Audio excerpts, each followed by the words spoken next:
আমার সম্পর্ক ছিল, এই জন্যই কথা বলতাম। কারণ সে যখন তার জিনিসটা মানে তার এক্সপ্রেশনটা দেখাতো, তখন আমি ভিডিও করার মানে আমার কোনো ইয়া ছিল না, বা আমি করতে পারিনি সেই মুহূর্তে। এই জন্য যখন আমি ভাবলাম যে আমার ভিডিওটা করা লাগবে, তখন আমি এইভাবে কথা বললাম, দেন সেও তার এক্সপ্রেশনটা দেখালো। কোনো স্যার তো কখনো কোনো স্টুডেন্টের ভিডিও কল অ্যাকসেপ্ট করে না, তাই না?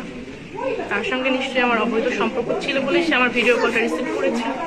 কারণ আমার তো হুট করে একজন ছাত্রীর তো সাহস হবে না একজন হেড টিচারকে ভিডিও কল দেওয়া, সে সুযোগ দিয়েছে বলেই আমি করেছি, তাই না?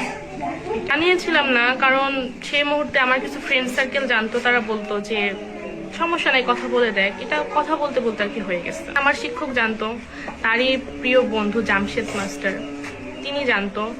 তিনি এই বিষয়টা নাকি অনেক আগে থেকেই জানতো, কিন্তু তিনি কখনো আমাকে কখনো শাসন করে নাই, বা তাকেও কখনো বলে নাই যে তুমি এটা করো না। এটা বলছে জাস্ট 2-1 মাস আগে থেকে উনি আমাকে বলতো যে এটা তোমার ঠিক হচ্ছে না, কিন্তু এটা তো আমি অনেক আগেই করে ফেলছি। ওনার উচিত ছিল না যে শুরু প্রিয় বন্ধু জামশেদ মাস্টার আর ওই হেড স্যার রাজু আহমেদ, এরা দুটো বন্ধু একসঙ্গে ছবি আর কি ছিল, সেটা ও নিজে হাতে ডিলিট করছে, মানে আমার ফোনটা তাকে দিয়েছিলাম, সে রিসেট মারছে। এই ডকুমেন্টগুলো আমার কাছে আছে, যে স্বেচ্ছায় ডিলিট করেছে, তার রেকর্ড আমার কাছে আছে। ভাইরাল করলো না, কারণ উনি আসলে ভাবছিল না যে আমার পক্ষে এগুলা করা পসিবল হবে, কারণ আমি ছোট মানুষ, আর যেহেতু আমি তাকে অনেক বেশি বিশ্বাস করতাম, ভালোবাসতাম।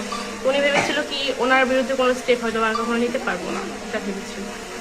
কারণ কোনো মেয়ে তো নেয়নি, এই আমি প্রথম। এই বিষয়ে আমি সেরকম কিছুই জানি না, করে বলছি। হ্যাঁ, এটা অভিযোগ তো দিবেই, সে তো অভিযোগ দিবে, কিন্তু এরকম কোনো কিছুই না।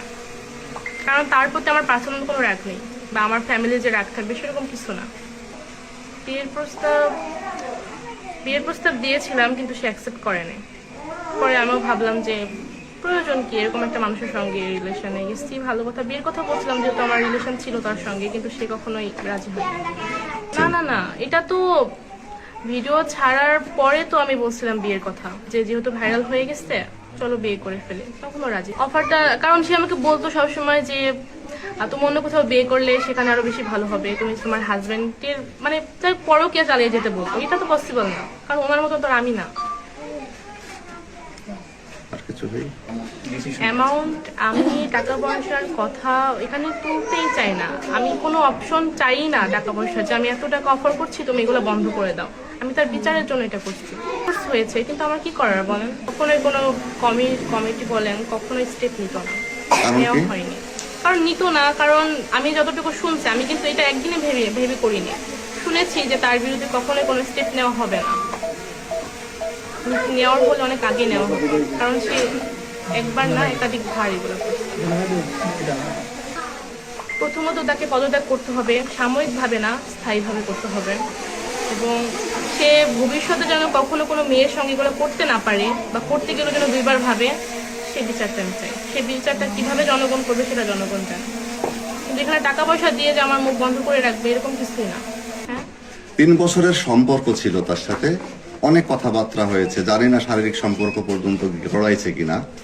সেক্ষেত্রে আপনার শিক্ষকের এত বড় শাস্তি দাবি করতে পারবেন? না, আমার কাছে অনেক ভিডিও, প্রাইভেট ভিডিও, ফটো ছিল, কিন্তু সেগুলো ডিলিট করে দিচ্ছি। বলে এত কিছু করার প্রশ্ন আসতো না, এত কিছু আমি করতামও না কখনো। অবশ্য অনেক দূর গেছে বলেই করেছি।